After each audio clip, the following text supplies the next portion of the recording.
Pessoal, já sabendo de misturas, agora nós podemos falar da separação delas.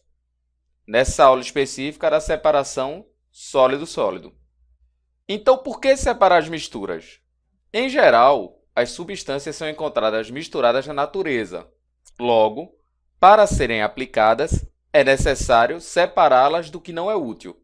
Muitas vezes, para realizar um processo industrial, em laboratório ou até mesmo alimentação, nós temos que retirar, separar o que não é útil da mistura original, da mistura como é encontrada na natureza.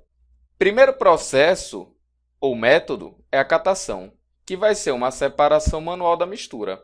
Quem cozinha feijão sabe muito bem que por diversas vezes você encontra pedra, grãos de qualidade inadequada dentro do saco de feijão que se compra no supermercado.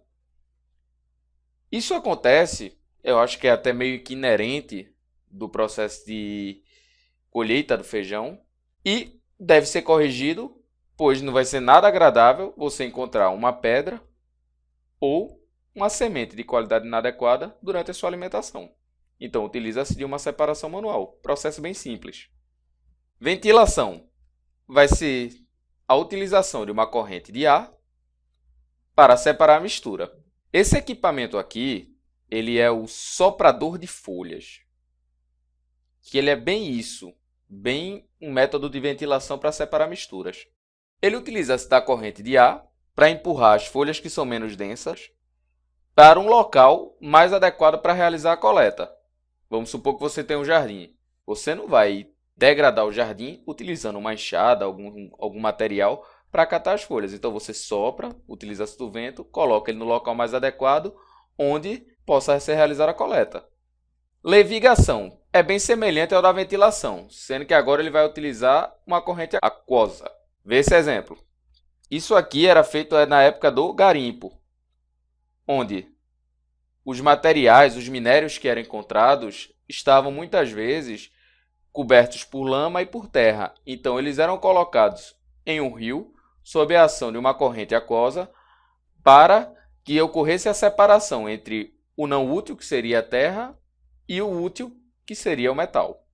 Separação magnética, como o nome já diz, utiliza-se do campo magnético para separar materiais ferromagnéticos. O que são materiais ferromagnéticos? De uma forma mais simples, são materiais atraídos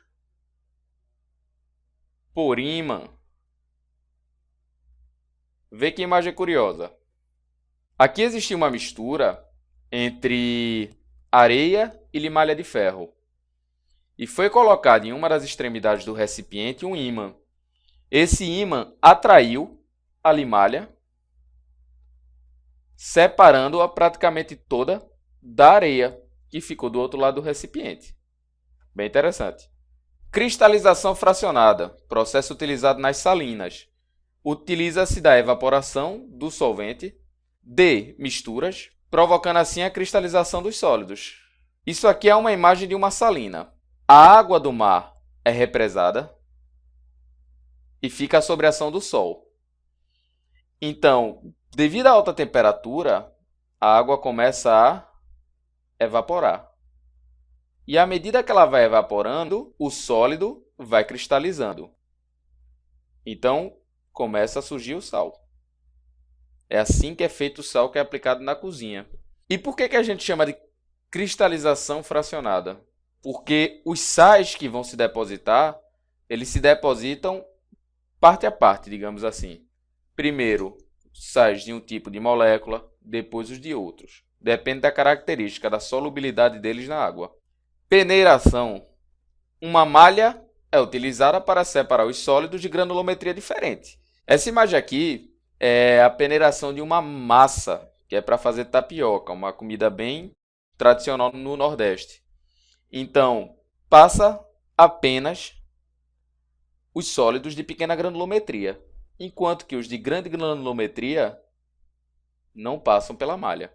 Logo, para que esses de grande granulometria consigam passar, eles devem ser triturados novamente. Fusão fracionada, última separação sólido-sólido. Os sólidos são aquecidos até que a temperatura de fusão de um deles seja atingida. Após a fusão, realiza-se outro processo de separação, líquido-sólido. Olha essa imagem. Temperatura de fusão, 450 graus Celsius desse primeiro metal. E temperatura de fusão de 600 graus Celsius desse segundo metal. Realiza-se um aquecimento neles. E a temperatura desse aquecimento ela é controlada. Então, vê só. Aquece até chegar na temperatura de fusão do menor. Esse primeiro sólido vai se tornar líquido. Quando isso acontecer, o outro ainda não vai ter atingido sua temperatura de fusão. Logo, a separação vai ser muito mais fácil, muito mais simples. Esse primeiro sólido sai na forma líquida, enquanto o outro permanece.